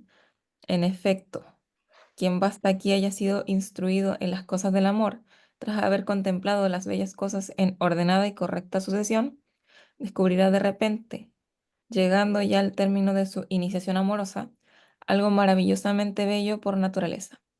A saber, aquello mismo, Sócrates, por lo que precisamente se hicieron todos los esfuerzos anteriores, que, en primer lugar, existe siempre y ni nace ni perece, ni cree ni decrece. En segundo lugar, no es bello en un aspecto y feo en otro, ni unas veces bello y otras no, ni bello respecto a una cosa y feo respecto a otra, ni aquí bello ni allí feo, como si fuera para unos bellos, unos bello y para otros feo. Y tampoco se le aparecerá esta belleza bajo la forma de un rostro, ni de unas manos, ni de cualquier otra cosa de las que participa un cuerpo, ni como un razonamiento, ni como una ciencia, ni como existente en otra cosa. Por ejemplo, en un ser vivo en la tierra, en el cielo o en algún otro, sino la belleza en sí, que es siempre consigo misma es específicamente única, mientras que todas las otras cosas bellas participan de ella de una manera tal que el nacimiento y muerte de estas no les causa ni aumento ni disminución, ni le ocurre absolutamente nada. Por consiguiente, cuando alguien asciende a partir de las cosas de un mundo mediante el recto amor de los jóvenes y empieza a divisar aquella belleza, puede decirse que toca casi el fin, pues esta es justamente la manera correcta de acercarse a las cosas del amor o de ser conducido por otro, empezando por las cosas bellas de aquí y sirviéndose de ellas como de peldaños, ir ascendiendo continuamente en base a aquella belleza de uno solo a dos y de dos a todos los cuerpos bellos y de los cuerpos bellos a las bellezas, a las bellas normas de conducta y de las normas de conducta a los bellos conocimientos y partiendo de esto terminar en aquel conocimiento que es conocimiento no de otra cosa sino de aquella belleza absoluta, para que conozca al fin de lo, ay, me perdí, para que conozca al fin lo que es la belleza en sí en este periodo de la vida, querido Sócrates, más que en ningún otro, le merece la pena al hombre vivir, cuando contempla la belleza en sí. Si alguna vez llegas a verla, te parecerá que no es comparable ni con el oro, ni con los vestidos, ni con los jóvenes y adolescentes bellos, ante cuya preciosa ahora, no, ante cuya presencia ahora te quedas extasiado, estás dispuesto, tanto tú como otros muchos, con tal de poder ver lo amado, estar siempre con él, a no comer ni beber, ni fuera posible, si fuera posible, sino únicamente a contemplarlo y estar en su compañía. ¿Qué debemos imaginar, pues, si les fuera posible a alguno de ver la belleza en sí, pura, limpia, sin mezcla y no infectada de carnes humanas, ni de colores? Ni en suma de otras muchas fruslerías mortales, y pudiera contemplar la divina belleza en sí, específicamente única? ¿Acaso crees que es vana la vida de un hombre que mira en esa dirección y contempla esa belleza con la que es necesario contemplarla y vive en su compañía? ¿O no crees que solo entonces, cuando vea la belleza con la que es visible, le será posible engendrar no ya imágenes de virtud al no estar en contacto con una imagen, sino virtudes verdaderas, ya que está en contacto con la verdad? Y al que ha engendrado y creado una virtud verdadera, ¿no crees que le es posible hacerse amigo de los dioses y llegar a ser, si algún otro hombre puede serlo, inmortal también él? Hasta ahí. Ah, ya, Ahí está un poco mucho. largo, pero hay que leerlo todo junto porque Sí. es toda una única idea que está en la base de todo, ¿no? Ahí está como la idea fundamental. Ujú. No sé si alguien la podría resumir, si se entendió, o al Uf. menos algo. ¿Cuál es aquí la idea central? Por lo que entendí, estaban dando un resumen de... Ah, no, yo voy a dar un resumen de lo que entendí, que básicamente es como ver más allá del amor carnal y de la belleza física y empezar a fijarse más en lo que es la belleza del alma. Por lo menos eso entendí yo. Sí, o sea, hay muestra como el amor en una escalera, ¿no? Son como peldaños. Claro, está el cuerpo, el alma, pero no solo eso, hay más peldaños, ¿no? Es cierto que parte del cuerpo, entonces dice, claro, lo primero que nos hace enamorar, que deseamos, etcétera, son las cosas físicas, ¿no? Y evidentemente las cosas materiales y especialmente después las personas, ¿no? Las personas en su dimensión física. Entonces, claro, empezamos a buscar la belleza física de las cosas y después de las personas, ¿no?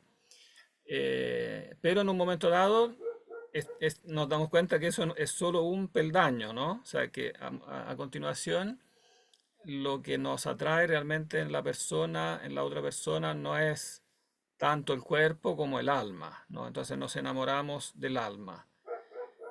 Pero no termina ahí la cosa, ¿no? Después hay otro, como que no es solamente el alma en sí misma, sino que hay otros peldaños más allá, ¿no? ¿Qué otros peldaños hay? Después de enamorarnos del alma de alguien, nos damos cuenta del por qué amamos el alma de ese alguien. O sea, ¿qué es lo que ¿Por la las hace virtudes? bella? ¿Ah? ¿Por las virtudes? Claro, nos damos cuenta que si amamos a esa persona es en el fondo por las virtudes que tiene. Y entonces realmente amamos, claro, amamos a esa persona, el alma de esa persona, pero a su vez el alma no es bella de una belleza propia, sino que es hecha bella por las virtudes que tiene, porque se apega a ciertas normas de conducta y entonces es un alma buena. Por eso decimos que una persona es buena, porque en el fondo siguen ciertas normas de conducta que son buenas y entonces nos damos cuenta que realmente amamos esas normas de conducta, que digamos, ellas son las que hacen que el alma sea buena. Y después por sobre eso hay un peldaño más. Esas mismas normas de conducta no son, tampoco son lo último, sino que ellas a su vez están fundamentadas en, ¿cuál es el siguiente peldaño?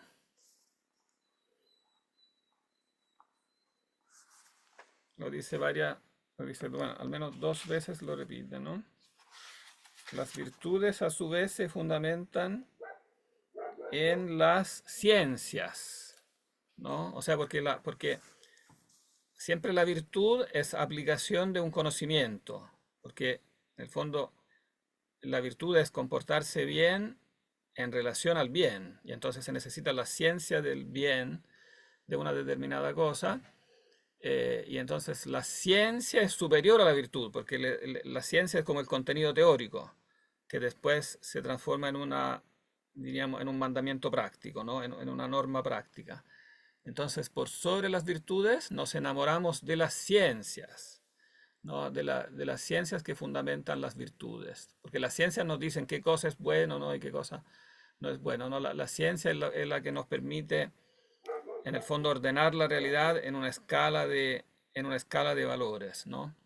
Y entonces nos permite ordenar la realidad y quererla acorde al valor que cada peldaño tiene, ¿no? En el fondo, esta doctrina, lo central que está diciendo es que el amor, para ser bueno, tiene que ser ordenado. O sea, que hay que amar cada cosa en el nivel que le corresponde, ¿no? Por ejemplo, que hay que amar sí los cuerpos, pero no más que las almas. O sea, que tiene que haber un orden preciso de prioridad, porque las cosas tienen un valor intrínseco, ¿no? Y el alma es lo que le da la belleza al cuerpo, y la virtud es lo que le da la belleza al alma, y la ciencia es lo que le da su razón de ser a la virtud.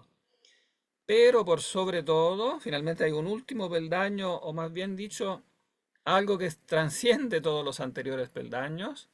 Finalmente, lo que hay que amar últimamente es algo, repito, superior en realidad a todos los peldaños. Hay como una especie de salto, o sea, es como una escala, pero que al final tiene una especie de vuelo o de salto, ¿no? ¿Cuál es el último fin? Finalmente hay que amar, ¿qué cosa? ¿Cuál es como la ciencia suprema? Claro, hay diferentes virtudes, diferentes ciencias, pero finalmente hay como una ciencia suprema, hay como un vuelo hacia como el fin supremo. ¿Y cuál es este fin supremo? ¿Cómo lo llama?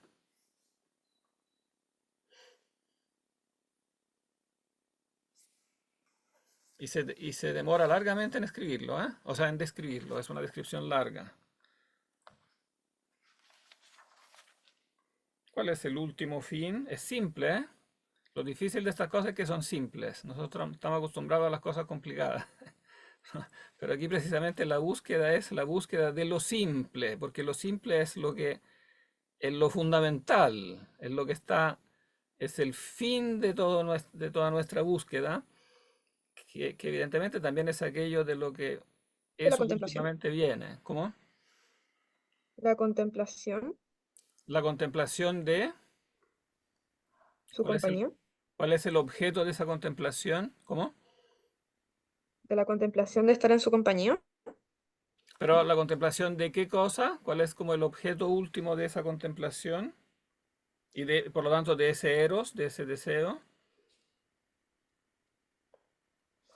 Lo dice en la página.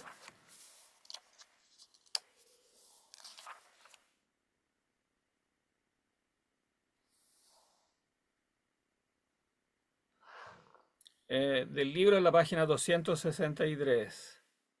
Es la página 210E, donde dice: quien hasta aquí haya sido instruido en las cosas del amor, tras haber contemplado las cosas bellas en ordenada y correcta sucesión, o sea, el que haya sido educado en este orden del amor, en que el amor se ejercita en ordenarse, ¿no?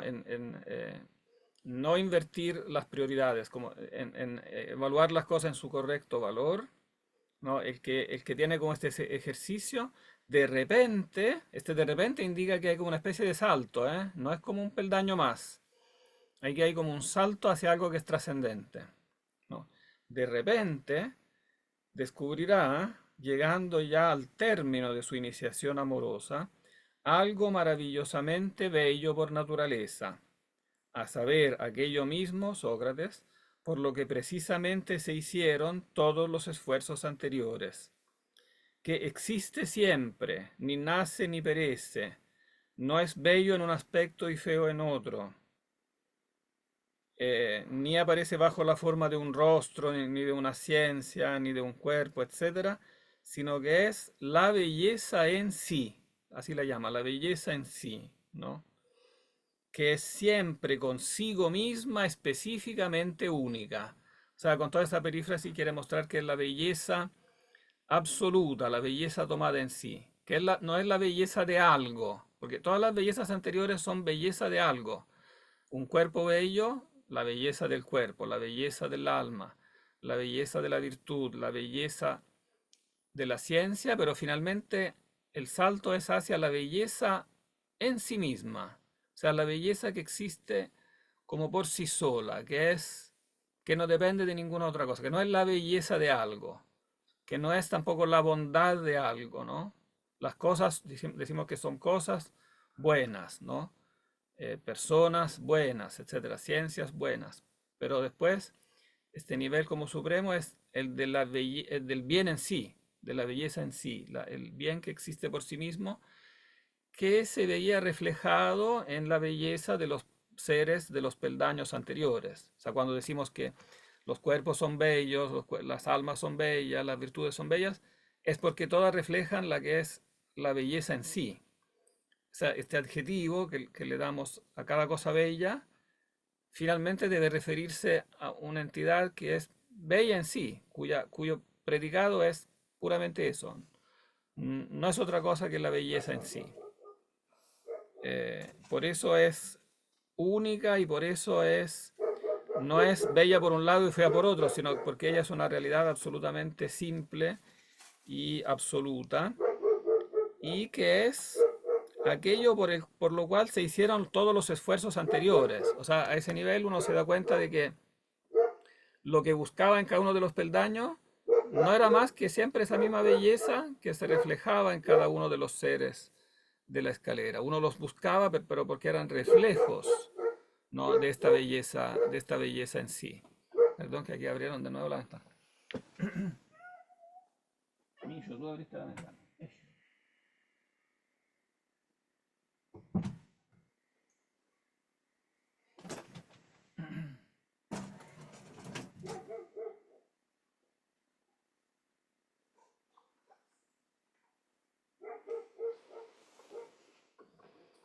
Bien, no sé si está claro esto o si hay preguntas, porque este es como el punto fundamental, ¿eh? Que es como la... Por eso aquí insiste tanto Diotima en decir que hay que prestar mucha atención, que tienes que iniciarte en este misterio, porque como este es el concepto clave, entonces me gustaría saber si quedó claro o si hay preguntas, dudas. ¿Se entiende o no? ¿O es muy difícil?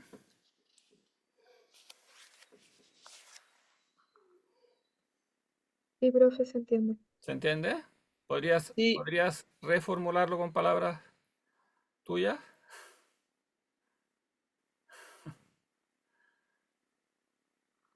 O sea, que básicamente hay distintos escalones y distintas formas de buscar el amor. Básicamente que al inicio se ven los cuerpos, después se ven las almas, después se ven las virtudes.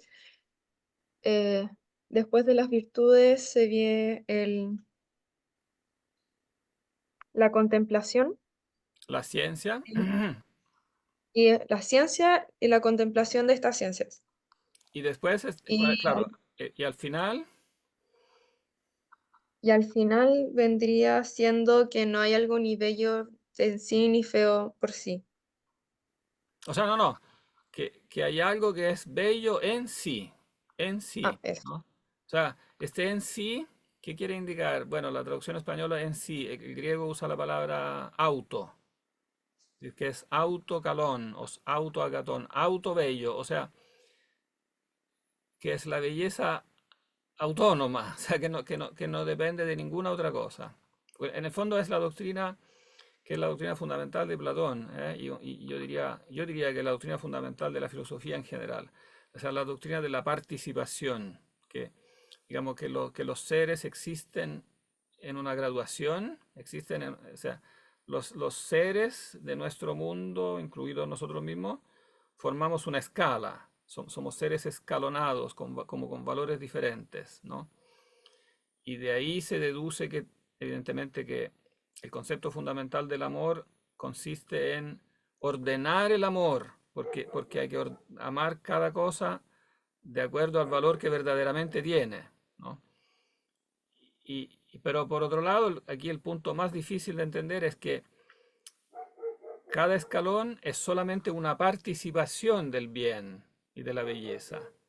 Y por lo tanto, lo que estamos amando en cada escalón es esa belleza misma reflejada en ese escalón.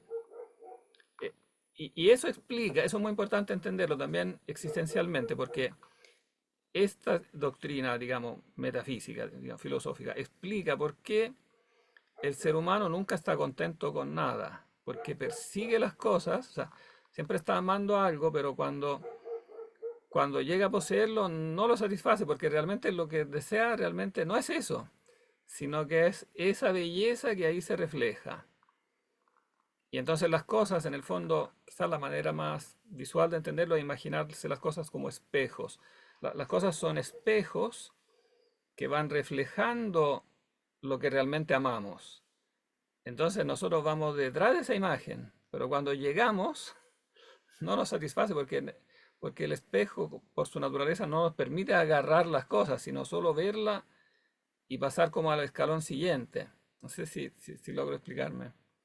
Las cosas no son valiosas de por sí, sino que son valiosas por cuanto reflejan esta belleza trascendente.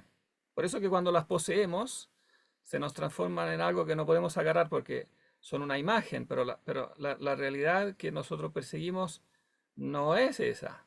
Esa cosa es realmente una imagen de lo bello. Y entonces es una escala que nos obliga a subir. No es una escala cualquiera esta. O sea, ¿se refiere a cómo nosotros los percibimos o lo queremos ver?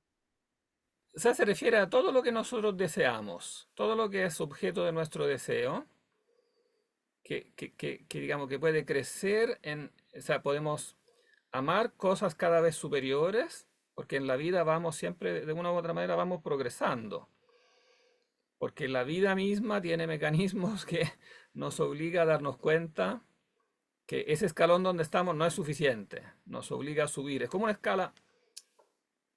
Ahora hemos inventado la escalera mecánica, ¿no? Pero yo creo que es una buena imagen. Esta escala no es una escala estática, es una escalera móvil que, no- que nos obliga a subir. Digamos, en el peldaño donde estamos no podemos estar quietos, como en una escala de madera, ¿no? Es una escalera que por sí misma nos obliga a subir, donde no podemos quedarnos quietos. O sea, a no ser que tomemos la opción de retroceder, ¿no? Pero no podemos, claro, si vamos caminando hacia atrás en la escalera mecánica, podemos terminar retrocediendo, pero la escala, ella por sí misma, nuestro impulso natural, está hecha para subir. Entonces, el Eros es esta escalera, digamos, móvil, que nos impulsa a subir y nos decepciona nos decepciona en cada escalón, precisamente para obligarnos a subir, ¿no? Precisamente para que podamos, estemos impulsados, obligados a ir al escalón siguiente, ¿no? Pero finalmente eso no tendría sentido si no hubiera un final de la escalera, no puede ser una escalera infinita, ¿no? Entonces tiene que haber un final que es la razón de ser de todos los escalones anteriores. Que los escalones anteriores eran como reflejo, hay que imaginarse unos escalones en forma de espejo, ¿cómo decirlo? Como espejos oscurecidos, ¿no? Que como que reflejan esa luz de la belleza, del ser, del bien, la reflejan, pero la reflejan de un modo oscurecido. Pero a medida que se va subiendo en la escalera, es menos oscurecido, o sea, la luz se va apareciendo cada vez más claramente, ¿no?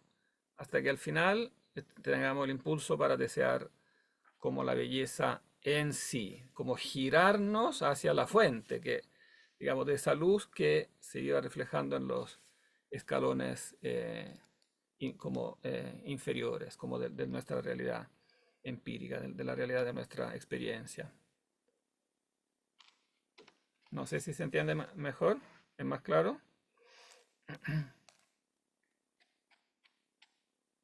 Entonces, esa, claro, al ser esta una realidad como absoluta y eterna, entonces concuerda con este deseo innato que tenemos de poseer el bien siempre, ¿no? Para que podamos poseer el bien siempre y por lo tanto tener la felicidad, se necesita que ese bien o esa belleza en sí misma sea estable, sea eterna, ¿no? Que no suba ni baje, que no mengue ni crezca, que sea en sí estable y eterna, ¿no? Entonces, esa sola realmente nos satisface, ¿no? Esa sola permite tener la felicidad. O sea, la felicidad está necesariamente relacionada a, en el fondo, la posesión del bien estable, del bien absoluto, del bien eterno. Bien. Bien, yo creo que para hoy es suficiente. Profe, ¿Sí? sobre la solemne, ¿existe la posibilidad de que mande un correo, un WhatsApp, como explicando como paso a paso cómo tiene que ser la solemne? Sí, exacto, sí, sí. Eso voy a hacer, Gracias. mandar una pauta para explicar bien lo que tiene que tener, ¿no? Que tiene que tener, por ejemplo, citas, que hay que citar el texto y comentarlo, ponerlo en relación con otro, pero yo mejor lo explico por escrito, así queda más claro. Uno lo puede después releer. Es importante que se apeguen bien a la pauta. Bien. Si no hay entonces más preguntas, bueno, de la parte que nos saltamos, si tienen curiosidad, igual la pueden ver en la clase que está grabada. Porque en la clase grabada, igual esa parte la leímos con más detalle. Profe, yo tengo una duda. ¿Esta va a ser la última clase que va a entrar dentro de las actas? Correcto, sí, sí. Ok, gracias. Entonces tienen que... Profe, entonces, ¿esta clase es un acta y la próxima clase es la solemne? o sea, no, esta clase es un acta y después la ¿Ya? solemne simplemente va a estar basada en una de las actas. Pero entonces, la solemne se entrega la próxima semana igual que esta acta. Exacto, claro. Ah, entonces tenemos que entregar acta y solemne. Acta y solemne, claro. Sí, sí, sí. Ya, ok. Sí, porque en el fondo es como dos partes de la misma cosa.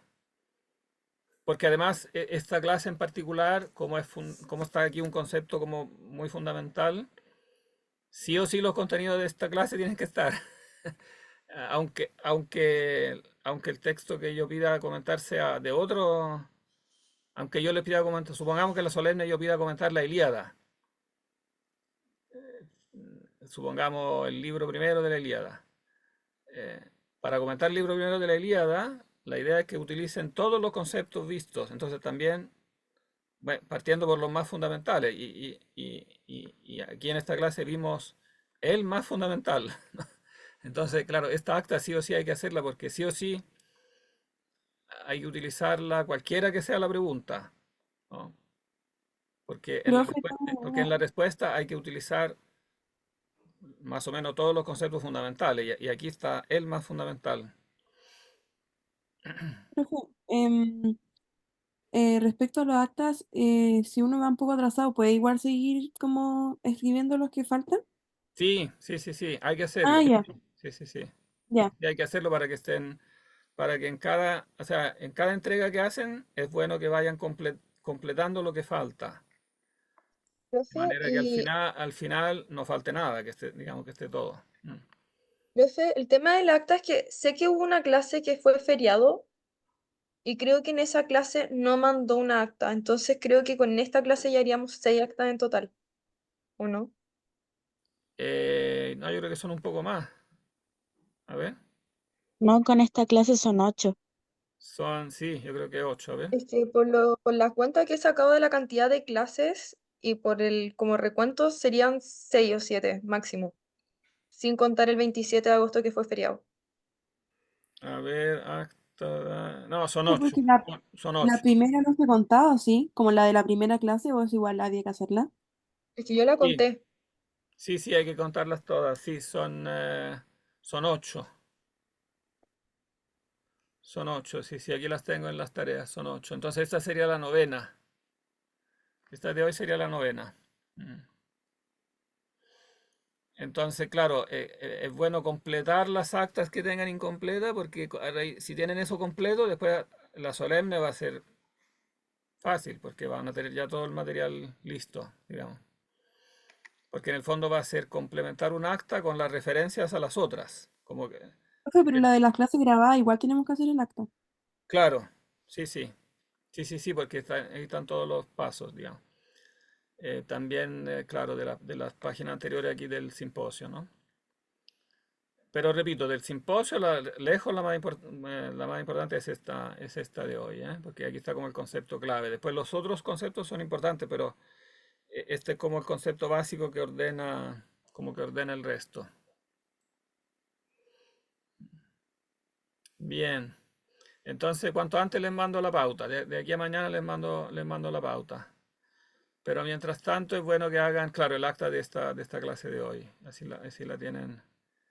Y ahí, claro, ahí si tienen consultas, ahí me escriben.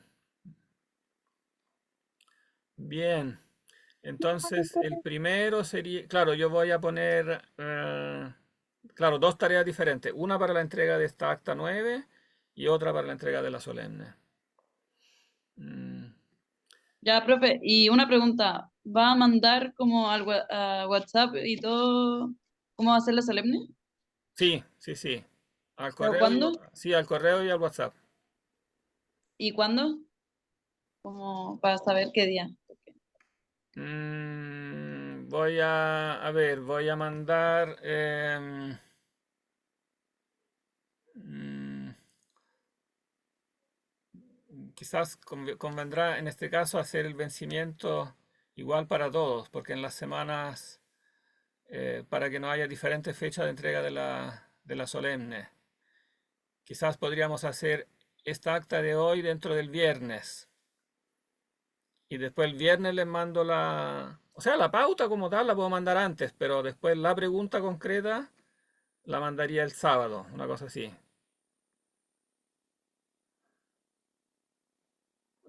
O sea, la pauta general la puedo mandar antes, pero después, como la pregunta específica dentro de esa pauta, la mando después.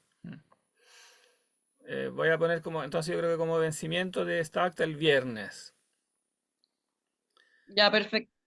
para que después para el martes sea la entrega de la solemne, que el martes que es primero, ¿no? A ver, porque habíamos dicho el primero, ¿no? El primero que es. Sí, profe, primero. Sí, martes primero. Ya, perfecto. Ya, quedemos en eso entonces.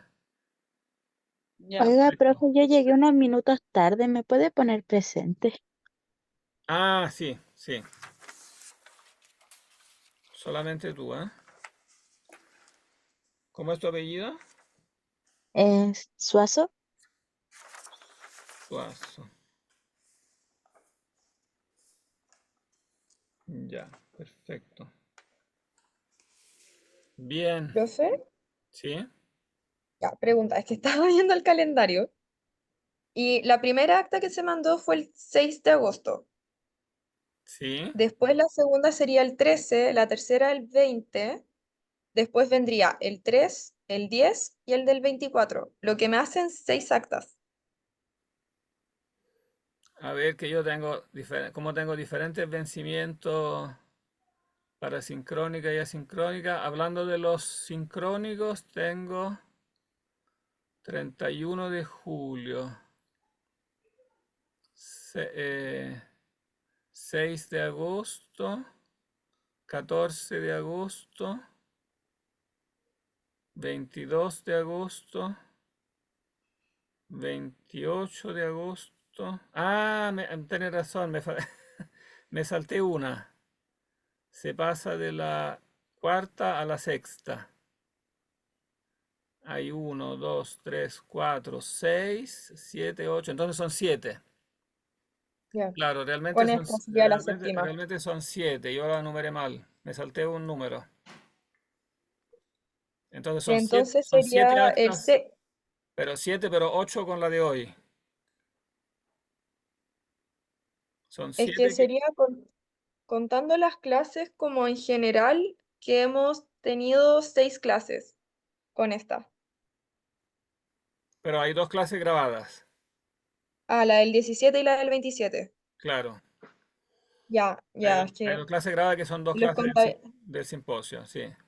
ya, es que eso los contabilicé como feriado, entonces por eso no, ya, ok. Ahí está la. Ya. Gracias, profe. Claro, no, hay dos que, sí, hay dos que se perdieron por el tema del diente, sí, que tuve que ir al dentista y eso. Ya, perfecto. Bien, quedemos en eso entonces. Ya, Un gusto, profe, qué un bien. gusto entonces, que estén bien. Chao. Chao, profe. Chao. Muy bien. Buenas tardes. Chao, profe, Chao, gracias. profe. Chao, profe.